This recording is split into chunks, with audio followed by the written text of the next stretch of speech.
Voici enfin une comédie dramatique qui réunit sur scène Valérie Carcenti, Didier Bourdon et Thierry Frémont dans la pièce Les Inséparables, mise en scène Ladislas Cholat. L'histoire d'un peintre renommé en pleine crise existentielle, du rire et de l'émotion pour un jeu de miroir entre passé et présent à 50 ans d'intervalle.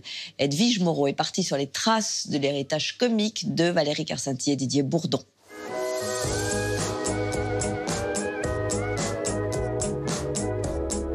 Réunis sur scène, Valérie Carcenti et Didier Bourdon interprètent les amants d'une comédie mélancolique. T'as bien dit que tu cherchais un homme qui saurait t'emporter, qui t'embarquerait, qui te kidnapperait ensemble.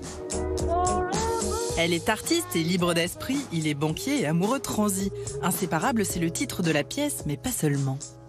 Alors c'est comme ça que tu nous vois? C'est-à-dire? Comme ces deux oiseaux. Ce ne sont que deux petites perruches. Ah, dans les encyclopédies, il me semble qu'on les appelle les inséparables. Inséparable, c'est un petit oiseau qui vit en couple et qui se laisse mourir s'il se retrouve tout seul. C'est quand même un beau programme. Didier Bourdon incarne dans la pièce à la fois le grand-père et son petit-fils dans deux époques différentes. Autour de leur histoire se tisse une réflexion sur la transmission familiale et l'héritage culturel. Nous avons demandé à nos deux comédiens de remonter aux origines de leur vocation. Il y a des choses conscientes et puis énormément de choses inconscientes. Je pense comme c'est l'iceberg. Hein. On peut vous dire, ah oui, j'ai adoré ça, bon, c'est une partie. Mais l'inconscient, quand on voit, moi, je jouais au Bourvil, l'autre fois encore, j'ai vu Michel Simon, là. La modernité du jeu de Michel Simon, on dirait que ça a été tourné hier, quoi. Il y a une tirade à un moment donné dans le film La Poison. Il est là, comme ça, c'est Buster Keaton. Buster Keaton.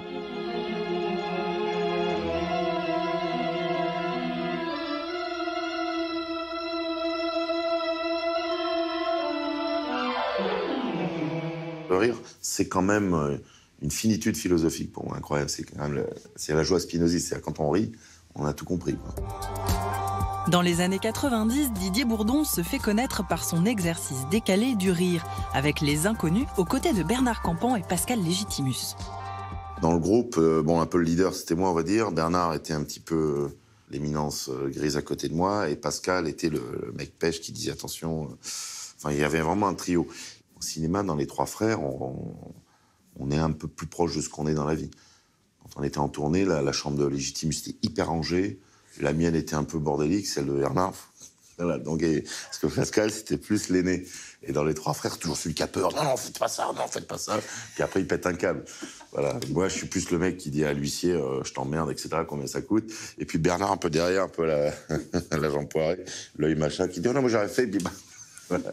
Oh, mais mon magnifique. Valérie Carcenti, qui a surtout foulé les planches, se fait connaître du grand public avec Liliane, personnage coloré de la série Scène de ménage. J'ai plein de trucs à te raconter, hein. Ah mais elle, c'est un clown. Alors la Liliane, c'est pas autre chose pour moi. Et c'est pour ça que je suis tellement libre avec, je m'en lasse pas.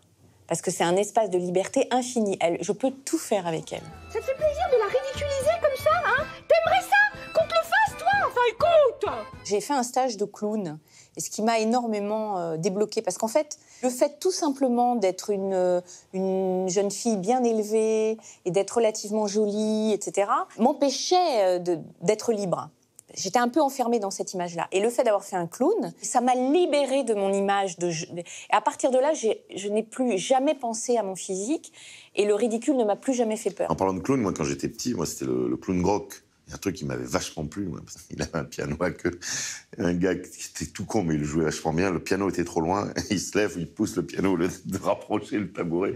Pour moi, je trouve que c'est drôle parce que dans la vie, souvent, on fait beaucoup ça sans s'en rendre compte. On pousse le piano alors que parfois, il suffit juste de...